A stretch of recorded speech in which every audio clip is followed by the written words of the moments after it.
మీ ఎలాంటి వ్యాపార ప్రకటనలకైనా వెంటనే మా ఛానల్ సంప్రదించండి. అందరికీ నమస్కారం. నేను శిరీష. ప్రస్తుతం మనతో పాటు ఉన్నారు ప్రముఖ ఆధ్యాత్మికవేత్త జ్యోతిష్య పండితులు రామ్ దాస్ శర్మ గారు. గురుగారితో మాట్లాడదాం. నమస్కారం గురుగారు. నమస్కారం. గురుగారు, విశేషంగా ఈ మే మాసంలో మేష రాశి వారికి ఎలా ఉండబోతుంది అంటారు? ఈ మాసం అంతా ఎలాంటి జాగ్రత్తలు తీసుకోవచ్చు అంటారు? ముఖ్యంగా ఈ మాసంలో వీరికి గ్రహ గోచారం ఎలా ఉంటుంది అంటారు? జ్యోతిష్య శాస్త్రంలో గోచారానికి కొంతవరకు ప్రాధాన్యం ఉంది, పూర్తిగా కాదు. ఎంతవరకు అంటే గోచారాన్ని మన వ్యక్తిగత జాగ్రత్తతో కలిపి చూసుకోవాలి. ఇప్పుడు సో గోచారం అనేది ఒక పెద్ద ఈవెంట్ని సూచిస్తుంది, చాలా పెద్ద ఈవెంట్ని సూచిస్తుంది. కానీ మన వ్యక్తిగత జాగ్రత్తను మిళితం చేసి చూసినప్పుడు మనకు స్పెసిఫిక్గా రిజల్ట్స్ వస్తాయి. అయితే గోచారాన్ని గురించి నేను జ్యోతిష్యం నేర్చుకున్నప్పుడు మా గురుగారు ఒక మాట అనేవారు. ఆయన ఏమనేవారు అంటే, గోచారం అనేది ఎలా చూడాలంటే, ఇప్పుడు మన వ్యక్తిగత జాతకం అనేది మన జీవనం అనేది ఒక ప్రయాణం అనుకుంటే, మన వ్యక్తిగత జాతకం అనేది ఒక కారు లాంటిది. జాతకం కానీ దశ కానీ మహాదశ కానీ దానిలో వచ్చే అంతర్దశ అనేది డ్రైవర్ లాంటిది. తర్వాత గోచారం అనేది మన చుట్టూ ఉన్న వాతావరణం లాంటిది. ఇప్పుడు వాతావరణం బాగాలేకపోతే మనం కాసేపు ఆగి వెళ్తాం బయటికి, అంతే కదా.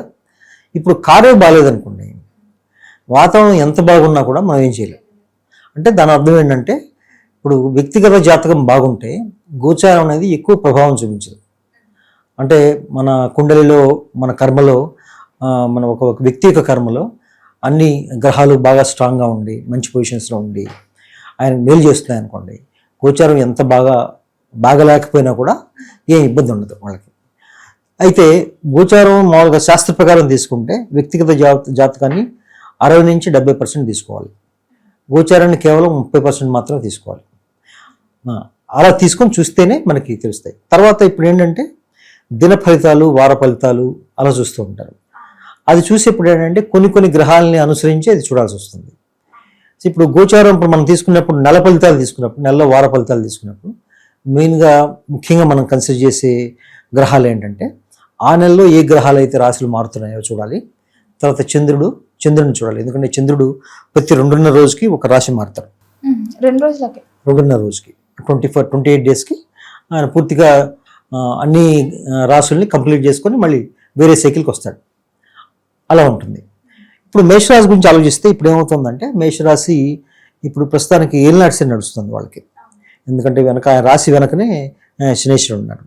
ఇప్పుడు ఏప్రిల్ 17వ తారీఖు మనకి జరుగుతుంది, అమావాస్య జరుగుతుంది. కాబట్టి ఇప్పటికి కొన్ని గ్రహాలు రాశులు మారి ఉన్నాయి. ఇప్పుడు ఏవి మారాయంటే, ఇప్పుడు శనిశ్వరుడితో పాటు కుజుడు, బుధుడు, చంద్రుడు కూడా ఆల్రెడీ మన వెనక్కి మీనరాశిలో కూర్చున్నారు.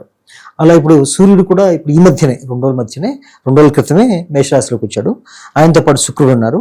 తర్వాత ఇప్పుడు దాదాపు సంవత్సరం నుంచి బృహస్పతి మిథున రాశిలో ఉన్నాడు, కేతువు సింహరాశిలో ఉన్నాడు. ఇది పూర్తిగా చక్రం చూస్తే చెప్పే గోచారం. వీళ్ళకి ఈ నెలలో ఎలా ఉంటుందంటే, ఇప్పుడు వార నెలలో తీసుకొని చెప్తాను, ముందు నెలలో ఎలా ఉంటుందో కూడా చెప్తాను.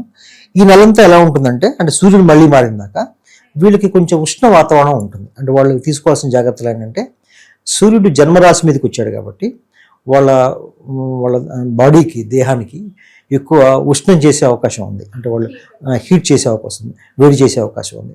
వాళ్ళు దాంతోపాటు ఏంటంటే, వాళ్ళు ఎక్కువ ఫిజికల్గా ఎక్కువ, అంటే భౌతికంగా ఎక్కువ శ్రమ పడితే దాన్ని వాళ్ళకి తట్టుకోలేరు. ఈ కారణం చేత తర్వాత ఏంటంటే, 3వ స్థానంలో బృహస్పతి వల్ల ఉండడం వల్ల వీళ్ళు చెప్పేది జనాలకి ఎక్కుతుంది, కానీ అయినా సరే జాగ్రత్త తీసుకోవాలి. ఎందుకంటే మేషరాశి వారికి బృహస్పతి 3లో ఉండడం వల్ల అంత మేలు చేయడు. అంత మేలు చేయడు. 4వ స్థానానికి వచ్చి ఉచ్చస్థితి పట్టినప్పుడు అప్పుడు బాగా జరుగుతుంది. ఇప్పుడు 5వ స్థానంలో కేతు ఉన్నాడు. 5వ స్థానంలో కేతు ఉండడం వల్ల అది చేయాలా, ఇది చేయాలా, ఇది చేయాలా, అది చేయాలని కన్ఫ్యూజన్ ఉంటుంది, వాళ్ళకి అయమయం ఉంటుంది. దాని నుంచి బయటపడాలంటే గణపతి ఆరాధన, దాని గురించి చెప్తాను తర్వాత.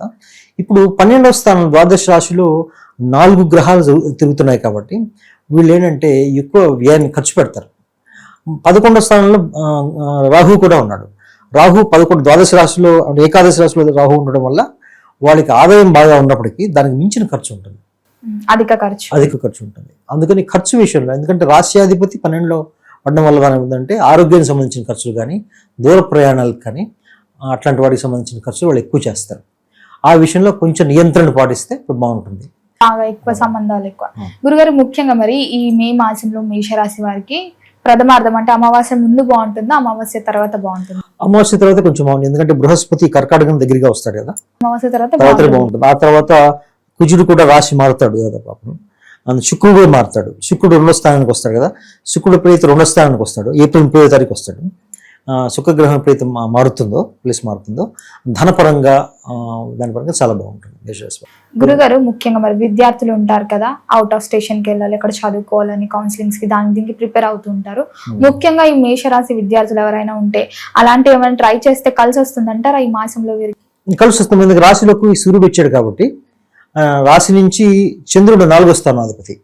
ఒక జాతక చక్రంలో విద్య అనేది 4వ స్థానం, హైయర్ ఎడ్యుకేషన్ అయితే 9వ స్థానం. ఇప్పుడు 4వ స్థానం బాగానే ఉంది కాబట్టి విద్యార్థులకు బాగానే ఉంటుంది, చేసింది కలిసి వస్తుంది. సూర్యుడు శుక్రుడు వాళ్ళు మేలు చేస్తారు, వాళ్ళు చేసిన ప్రయత్నానికి మంచి ఫలితం ఉంటుంది వాళ్ళకి. కుటుంబ వాతావరణం ఎలా ఉంటుందంటారు మేషరాశి వారికి?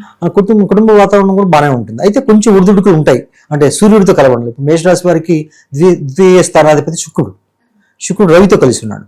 ఏదైనా గ్రహం రవితో కలిసి ఉంటే దాన్ని కంబస్ట్ గ్రహం అంటారు.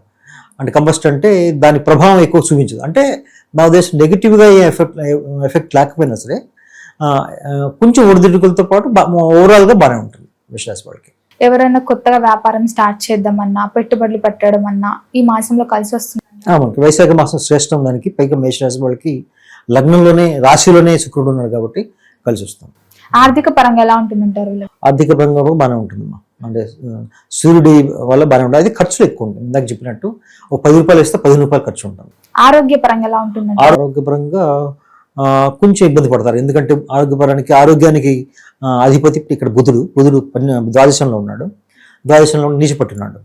అలా నీచపట్టు ఉండడం వల్ల ఏమవుతుందంటే కొంచెం హాస్పిటల్ ఖర్చులు, ఔషధ సేవనం ఇవన్నీ ఉంటాయి, మందులు ఖర్చు పెట్టాలి ఇవన్నీ ఉంటాయి. కొంచెం ఇందాక నేను చెప్పినట్టుగా ఉష్ణతత్వం వీళ్ళకి ఎక్కువ ఉంటుంది, ఈజీగా చాలా తేలిగ్గా వాళ్ళ బాడీ హీట్ అయిపోవడం, దానికి సంబంధించిన నివారణలు రెమెడీస్ చేయాల్సి రావడం అని జరుగుతుంది అనమాట. కొంచెం ఆరోగ్యం యావరేజ్ అనే చెప్పాలి. వీరు ఈ మాసంలో దేని పట్ల జాగ్రత్తగా ఉంటే వీళ్ళకి బాగుంటుంది అంటారు? ఆరోగ్యం అనేది ఒకటి, ఖర్చులు ఒకటి, జాగ్రత్తగా ఉండాలి. అంటే అది ఎంతో అవసరమైతే తప్పించి ప్రయాణాలు చేయొద్దు, ఎంతో అవసరమైతే ప్రయాణాల్లో జాగ్రత్తలు తీసుకోవాలి.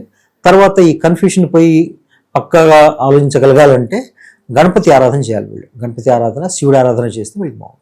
ఎవరికైతే ఉద్యోగ వ్యవస్థలో ఉన్నారో వాళ్ళకి ఎలా ఉంటుందంటారు? ప్రమోషన్స్ కూడా ఏమైనా వస్తే చేరొచ్చు అంటారా? ప్రమోషన్స్ వచ్చినప్పుడు కొంచెం ఆలోచించాలంటారా?